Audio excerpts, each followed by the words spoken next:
The prospect of waking up at the crack of dawn and knowing that the day ahead of you culminates with potential death in front of a huge baying public audience and at the tip of a pronged trident, bludgeoning shield or razor-sharp gladius is a prospect seldom any of us want to imagine. Yet this was accepted as an everyday part of existence in a day in the life of a Roman gladiator, whose skill and tenacity in one-to-one combat in the arena, serving as a form of macabre entertainment for the state of Rome and its citizens, would ultimately decide their fate, to live or die. Welcome to the Roman Empire.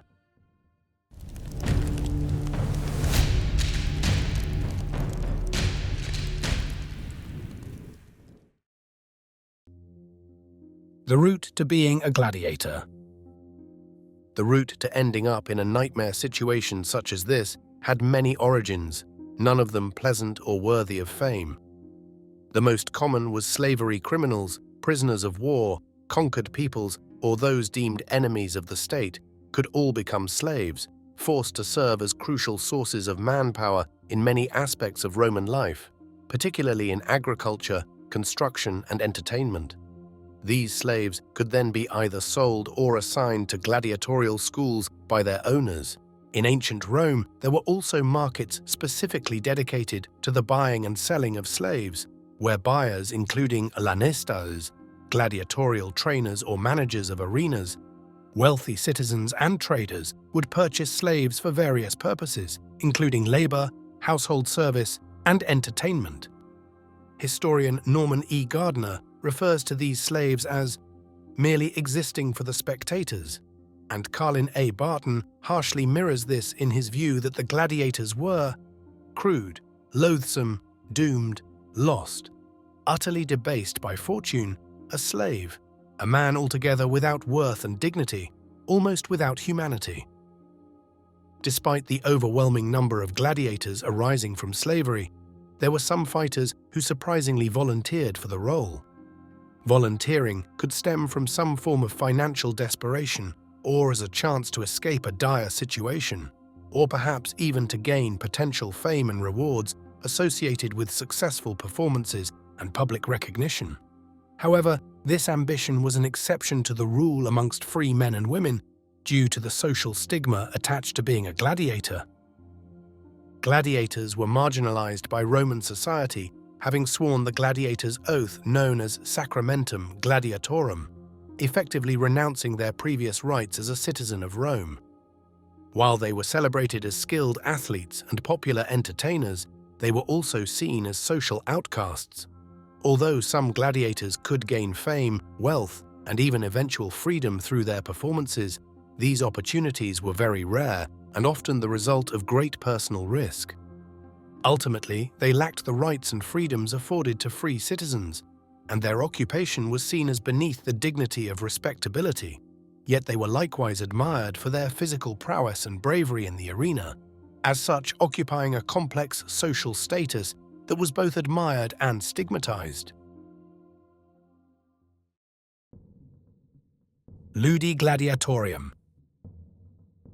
Archaeology has uncovered evidence of the existence of 4 gladiatorial schools in Rome, known as Ludi Gladiatorium. However, there may have been over 100 similar schools established across the Roman Empire. Ludus Magnus, or the Great Gladiatorial Training School, was the largest of the 4, alongside Ludus Dacicus, Ludus Matucinus, and Ludus Gallicus. Ludus Magnus is believed to be the most prestigious, located closest to the famed Colosseum, and was a sprawling complex, boasting extensive facilities to accommodate the rigorous training and accommodation needs of its gladiators. It likely included large training grounds where the gladiators honed their skills with various weapons, and was equipped with various obstacles and structures to simulate different arena conditions and to enhance fitness. Barracks where they lived and slept would have been largely Spartan, 2-man cells reflecting their status as slaves. However, these would have been strictly disciplined. Ludus Dacicus was established under the rule of the Emperor Domitian, AD 81-96, to house and train gladiators from Dacia, modern-day Romania. whilst Ludus Gallicus likewise was built to accommodate Gallic gladiators from the Gaul region, modern-day France. Perhaps most interesting of the Ludi is Ludus Matutinus, or the morning school, which was distinct in that it primarily trained and housed female gladiators, known as gladiatrices. Similar to the other Ludi, Matutinus would have provided specialized training for its female gladiators, focusing on combat skills, physical conditioning, agility, and strict discipline. Although gladiatrices were a minority compared to their male counterparts, they nevertheless managed to capture the fascination of the Roman people with both their ferocity and novelty. A day in the life. Roman gladiators would have woken shortly after dawn, and their day would have started with a hearty breakfast in a communal mess hall, a meal capable of sustaining their energy levels for the grueling day ahead. By combining evidence from various sources such as bioarchaeological studies and historical texts, historians have been able to largely piece together a gladiator's diet. Nutrition was essential for maintaining their strength and endurance in the arena, so they likely consumed a diet rich in protein, carbohydrates, and fiber. Porridge and bread constituted strong sources of carbohydrates. Meat, fish, and vegetables would have served as their primary source of protein, and fruits like figs, dates, and grapes or beans and lentils would have provided additional protein and fiber to their diet. Following breakfast, the gladiators would head to their separate areas for a day of brutal training, under the watchful eye of their lanistas, often older and retired gladiators themselves. New recruits, or novicius, would start with the fundamentals of swordsmanship: offense, defense, agility, and entertainment. They would spar against each other using rudis, wooden swords that were full-weight replicas of the infamous Roman gladius.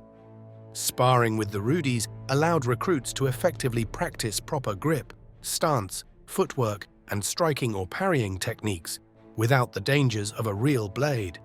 Established gladiators would train dependent upon their assigned role or qualification, the most well-known being myrmilones, large, powerful men who were heavily armored, wielding the traditional Roman rectangular shield, scutum, and gladius, as well as a fish-styled bronze or copper helmet with visor and neck guard and protective leg greaves. The myrmilones most often trained to fight against the Thrax or retiarii. Thrax, titled after Thracian, modern-day Bulgaria and Romania warriors. These gladiators were armed with a short, curved sword known as asica, a small square or rectangular shield, a single leg greave, and a bronze arm guard, manica, on only one arm. They sported a griffin-crested helmet with protective face guard, and were usually tall and lean. Spartacus, the slave who led a revolt against Rome, fought as a Thrax in the arena. Demacheri gladiators, who were skilled enough to wield two swords during a fight. They were usually only lightly armored and relied more on their defensive speed and skill in agility and aggression. Retiarii, similar to the Demacheri. These gladiators were only light armored, typically wearing only a shoulder guard, gallerus, manica, and no helmet. However, they wielded the distinctive trident and weighted fisherman's net to ensnare their opponent, as well as a short dagger or pugio. Esidarius, chariot-mounted gladiators who, whilst not as common as other types, were known to have competed in the Colosseum. Their style derives from the Celtic warriors' use of war chariots against the Roman army on campaign. Whilst one gladiator steered the chariot with skill and flair, another would wield spears, javelins, or a gladius to engage their opponents. Determined by the number of successful fights, their experience and rank in the hierarchy, the gladiators would train in different areas, tiered upon the palus. The palus was a large wooden stake, set upright in the center of a training ground, against which the gladiators would practice striking with their rudis. The best gladiators would train around the first pole, or primus palus, considered the focal point of the training ground and offering opportunities for greater visibility, prestige, and better treatment from their lanista. Training here was considered an honor and a sure sign of recognition for a gladiator's prowess in the arena. The arena. Around 230 Roman amphitheaters have been uncovered across the remains of their empire, the largest and most famous being the Colosseum in Rome itself, completed in AD 80 and inaugurated with 100 days of gladiatorial games as celebration, including the mind-blowing flooding of the arena to stage elaborate naval battles known as naumachii, in which mock naval fleets engaged in simulated combat. Gladiators were expected only to fight around 3 to 5 times a year, and contrary to both popular belief and Hollywood legend, these fights were usually not to the death. Ridley Scott's Gladiator, and certainly many other films that depict ancient Rome, would have us believe that every combat match in the arena was a bloody, gory spectacle that ended with the gruesome death of one or more gladiators. However, this was not entirely the case. In essence, gladiators were a commodity, and veteran gladiators were certainly considered a rare investment. Lanistas were paid well for their gladiators' appearance in the arena, and as a form of public entertainment, popular gladiators would always attract larger audiences, allowing their lanista to demand higher fees. With the amount of money, time, and effort that went into the training, endurance, and management of a gladiator, there was a big financial disincentive to having them killed after only 1 or 2 fights. Even to have them severely wounded or maimed would generate a loss in profit due to time out of training, healthcare, and recovery, much like any modern-day professional athlete.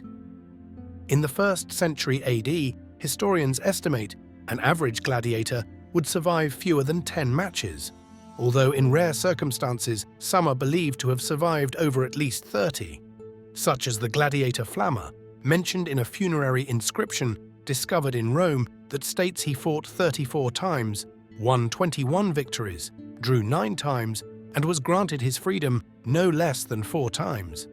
However, in succeeding centuries, a gladiator's odds got worse. Combat matches that ended in the gory spectacle of a gladiator's death became more popular, as the public audience reviled in a fight to the death.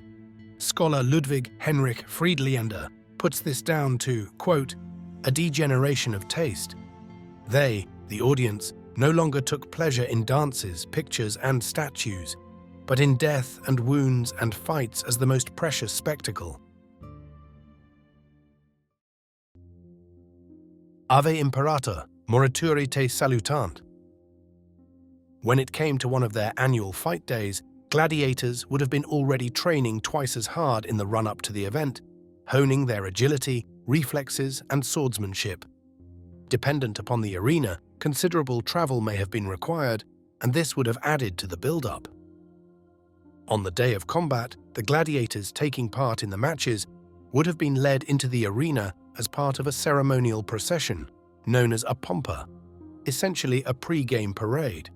This would have been a chance for the gladiators to honor their host, exhibit highly decorative how armor, gain the audience's engagement, and to entertain them with their bravado.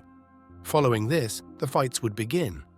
A Myrmilunes may face off against a retiarii, using his power and bulk to intimidate his opponent, defending himself from the retiarii's quick trident lunges and then striking back with his own gladius.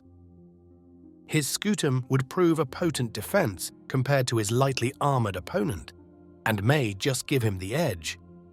Or a dual-wielding macabre may be locked in close-quarter combat against a griffin-crested Thrax with his deadly sickle and shield. The macabre may have the advantage in speed and agility, but the Thrax is well defended, tall and lean with a vicious blade. A fight would generally end with the signaled concession of one gladiator, or their incapacitation by being brought to the ground by their opponent. At this, the victorious gladiator would look theatrically to the arena's host for the signal to allow the defeated to live or die. The audience would also play a role in this part of the entertainment, cheering and applauding wildly if they thought the defeated gladiator had fought valiantly enough to be spared. calling out a mitter, let him live, and perhaps raising their thumbs. Or if they found him not entertaining enough, they may jeer and scream lugula, execute him, and stick their thumbs down.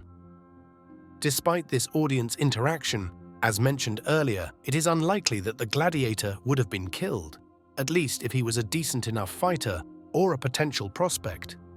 More often, he would be spared, and the winning gladiator would parade around the arena, basking in the glory of the crowd and his hard-fought victory, whilst the vanquished would live to fight again, or at least until his next match